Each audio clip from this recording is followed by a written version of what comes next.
Live cities की night bulletin Bihar चुनाव चालू आहे में आपका स्वागत है। मैं शादाब मलिक। आज के इस बुलेटिन में बिहार चुनाव से जुड़ी कई महत्वपूर्ण खबरें हैं। सबसे बड़ी खबर आरजेडी से आ रही है। तेजस्वी यादव ने शुक्रवार को की रिकॉर्ड रैली। जानिए कितनी रैलियों को किया संबोधित, मौजूदा सरकार पर क्या किया वार। मुख्यमंत्री नीतीश कुमार ने भी की सभा। लालू राबड़ी पर बिना नाम लिए क्या बोले सीएम। जेपी नड्डा ने भी बिहार में की रैली। पिछली सरकार के 15 साल को लेकर क्या बोले बीजेपी के राष्ट्रीय अध्यक्ष। न्यूज बुलेटिन में है आगे। रैलियों के दौर में चिराग ने भी की जनसभा। जानिए क्या लागू करने का किया वादा। लालू की बहू ने पिता के लिए मांगा वोट। रोड शो कर जेडीयू को जिताने की अपील। जाते जाते ये भी बताएंगे कि पप्पू यादव ने पीडीए के प्रत्याशियों के लिए की जनसभा। जानिए क्या जनता से किया वादा। और उपेंद्र कुशवाहा ने लोगों को किया संबोधित। नीतीश और लालू राबड़ी सरकार पर क्या बोले रालोसपा प्रमुख। अब खबर विस्तार से। तेजस्वी यादव ने शुक्रवार को रिकॉर्ड 15 रैलियों को किया संबोधित। तेजस्वी यादव के निशाने पर फिर एक बार नीतीश सरकार ही रही। तेजस्वी यादव ने कहा कि महागठबंधन की सरकार अगर सत्ता में आई तो पढ़ाई, दवाई, सिंचाई, कमाई के मुद्दों को लेकर हम लोग काम करेंगे। वहीं तेजस्वी ने कहा कि बिहार का सबसे बड़ा मुद्दा बेरोजगारी है। अपने बड़े भाई तेज प्रताप यादव के विधानसभा क्षेत्र हसनपुर में भी खूब गरजे तेजस्वी ने कहा बेरोजगारी बिहार का सबसे बड़ा मुद्दा है। वहीं तेजस्वी ने कहा कि हमने प्रण लिया है कि पहले मंत्रिमंडल की बैठक में मेरा पहला हस्ताक्षर 10 लाख सरकारी नौकरी के लिए होगा। नीतीश कुमार ने शुक्रवार को 5 रैलियों को किया संबोधित। रैलियों को संबोधित करते हुए मुख्यमंत्री ने पिछली लालू राबड़ी सरकार पर साधा निशाना। कहा खुद तो चले गए जेल और पत्नी को बना दिया था सीएम। वहीं महिलाओं को लेकर सीएम नीतीश ने कहा कि जितना विकास महिलाओं का हमारे राज्य में हुआ है उतना पहले कभी नहीं हुआ था। साथ ही कहा कि कुछ लोगों को बोगस बात बोलने की आदत होती है। कहते हैं 10 लाख नौकरी देंगे, कहां से देंगे, बस अनाप शनाप बोलना आता है। बीजेपी के राष्ट्रीय अध्यक्ष जेपी नड्डा ने बेगूसराय में चुनावी सभा को किया संबोधित। संबोधन में बीजेपी के राष्ट्रीय अध्यक्ष जेपी नड्डा ने लालू परिवार पर हमला बोला है।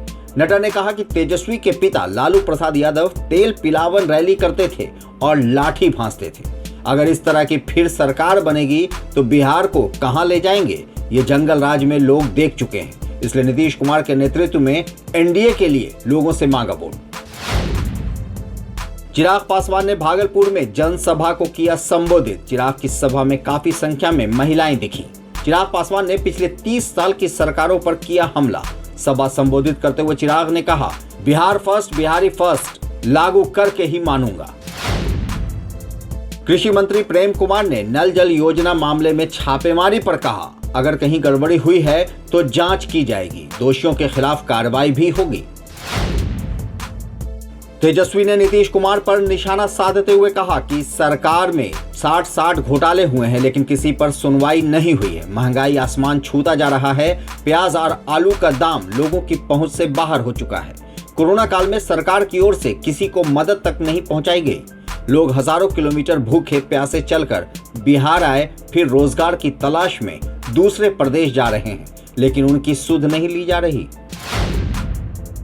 दूसरे चरण का मतदान 3 नवंबर को होना है। इसमें सरकार के 3 मंत्री भी चुनावी मैदान में हैं। मधुबनी सीट से भाजपा विधायक व सहकारिता मंत्री राणा रणधीर भी चुनावी मैदान में हैं। उनकी किस्मत दांव पर है। वहीं गौड़ा बौराम से जदयू विधायक व मंत्री मदन सहनी भी लड़ेंगे चुनाव। दूसरे चरण में इनकी किस्मत भी दांव पर है। और पटना साहिब से भाजपा विधायक व पथ निर्माण मंत्री नंद किशोर यादव भी दूसरे चरण में चुनावी रण में दिखेंगे। मुंगेर कांड पर बिहार में सियासत थम नहीं रही। राजद से इतर कांग्रेस कुछ ज्यादा ही हमलावर हो गई है। शुक्रवार को कांग्रेस प्रतिनिधि मंडल ने राज्यपाल फागू चौहान से मुलाकात की। प्रतिनिधि मंडल में राष्ट्रीय प्रवक्ता रणदीप सुरजेवाला, पवन खेड़ा के अलावा प्रदेश अध्यक्ष मदन मोहन झा भी शामिल थे। उन्होंने राज्यपाल को ज्ञापन सौंपा और दोषियों के खिलाफ कार्रवाई की मांग की। साथ ही मृतक के आश्रितों को 50 लाख रुपए की सहायता राशि देने की भी बात की। सुरजेवाला ने मीडिया से कहा कि मुंगेर हिंसा को जानबूझकर अंजाम दिया गया। इसके लिए मुख्यमंत्री नीतीश कुमार और उप मुख्यमंत्री सुशील कुमार मोदी पूरी तरह दोषी हैं। ऐश्वर्या राय ने पिता चंद्रिका राय के लिए मांगा वोट। राजद सुप्रीमो लालू यादव की बहू और तेज प्रताप यादव की पत्नी ऐश्वर्या राय ने शुक्रवार को परसा में अपने पिता जदयू प्रत्याशी चंद्रिका राय के लिए रोड शो किया। बीजेपी बागियों को बख्शने के मूड में नहीं है। पार्टी विरोधी गतिविधि में शामिल नेताओं पर बीजेपी की बड़ी कार्रवाई। 44 बागी नेताओं को बीजेपी ने बाहर कर दिखाया रास्ता। जाप सुप्रीमो सह पीडीए संयोजक पप्पू यादव ने शुक्रवार को प्रतिज्ञा सभा की शुरुआत फतुहा विधानसभा क्षेत्र से की। उसके बाद उन्होंने राजगीर, बिहार शरीफ और बखरी विधानसभा क्षेत्र में जनसभा को किया संबोधित। इस दौरान अपने प्रत्याशियों के लिए मांगे वोट और कहा, मेरी लड़ाई आपके अंदर का डर निकालने की है, सत्ता की मलाई खाने के लिए नहीं। अगर मेरी सरकार बनी तो गरीब का बेटा मजदूरी नहीं करेगा।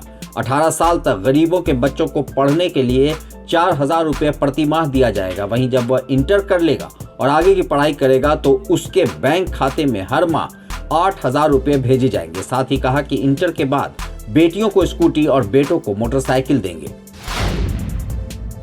रालोसपा प्रमुख और जीडीएसएफ संयोजक उपेंद्र कुशवाहा ने बेगूसराय, परबत्ता, मोहिउद्दीन नगर, बखरी और इस्लामपुर विधानसभा क्षेत्रों में जनसभा को किया संबोधित। इस दौरान ग्रैंड डेमोक्रेटिक सेक्युलर फ्रंट समर्थित प्रत्याशियों के लिए मांगे वोट। साथ ही कहा कि पिछली किसी भी सरकार ने ढंग से काम नहीं किया है। आपने 30 साल इन लोगों को मौका दिया, इस बार हमें एक मौका दीजिए। लाइव सिटीज की नाइट बुलेटिन में आज इतना ही। खबरों के अपडेट के लिए बने रहिए हमारे साथ, देखते रहिए हमारा वीडियो। अगर आपने हमारे यूट्यूब चैनल को सब्सक्राइब नहीं किया है तो जरूर कर लें। साथ ही फेसबुक पेज को लाइक करना ना भूलें। धन्यवाद।